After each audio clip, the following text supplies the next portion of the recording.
Go.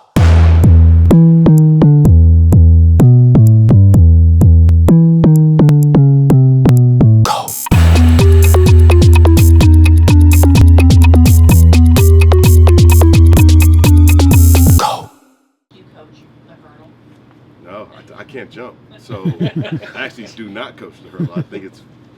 I've never seen anybody land it, but normally they land it and they get hit. And so no, I usually don't coach that. But it was a great run. I can't believe he stayed on his feet. Do you tell him not to do that? No, if it works, you can do what you want to do. You know, as long as it works. So. What if it hadn't worked though? It was a run over 5 yards, so he's okay. You know, get more than 5, it's hard to yell at him. Now, if they get less than 5 and they don't do what they're supposed to do, then I can coach them. Yeah, I mean, he's a great kid. You know, he's happy, he's excited on the field. He gets in, we can get him in.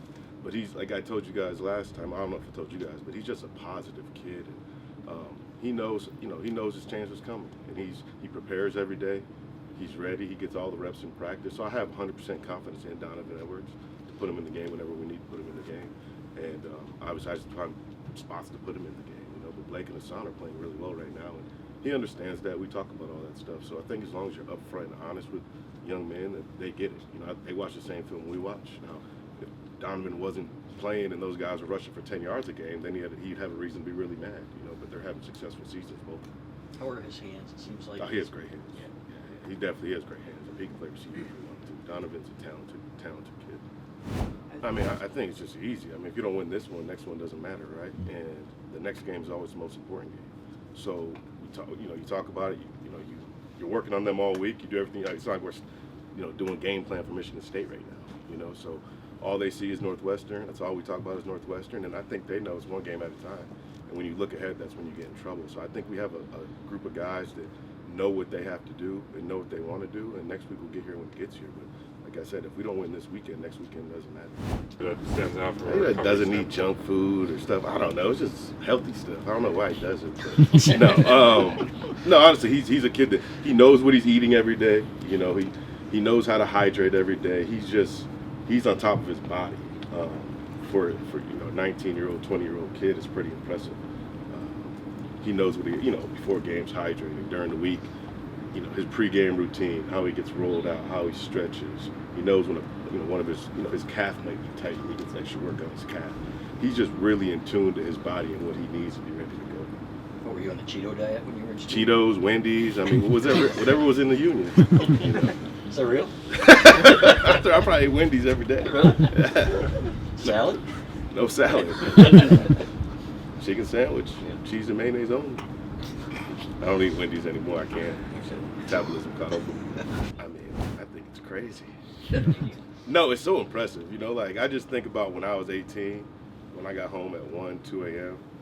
Like I just wanted to go home and go to sleep. I was like, we got practice tomorrow because we did stuff on Sunday when I was here. But I think it honestly just shows you the kind of kids, young men they are, and the drive they have, where they want to be. And they see their future. They know how they want to get there, and they just try to get better every chance they can. And so you hear about it, you're like, they did what at 2 o'clock in the morning, and it's just really, really impressive to have a group of guys who are that good, who work that hard, because they are a talented group of guys. And they're going to be really, really good one day, and that's the plan. That's what you hope for. And with their work ethic, they're going to be unstoppable. I call it a drop because I expect him to make that catch. For everyone else, I call it a tip ball. Right. But he makes catches like those. I mean, he had a cast on his hand all spring and caught everything. And so for Donovan Edwards, that's a drop. For the normal running back, it's a tip ball. So I just told him, and he knows. He's mad he didn't make the catch. He's coming along. He's doing a good job. He's a young guy, and he said it's hard to get Donovan in the game right now. So Tavierre, it's a situation where it may happen, but I'm not sure. But he's coming along. He's a big back. He has to keep getting better. But he understands his assignment. No, those guys are mid-year, so they got spring ball, so they understand their assignments. But it's only so many snaps. There's only so many carries. There's only so many touches. And so, what I try to do as a coach is what I would want someone to do for my son. And I wouldn't want my son to play 1 snap a game, but just play 2 snaps of special teams, and then burn a whole year. Because some kids need to develop more than other kids. Tavierre physically can play. It's just he's not going to get that many reps, so why burn a year for him? And again, he may need to play it at some point this year, and it can be burned, but it'll be for a valid reason, not just to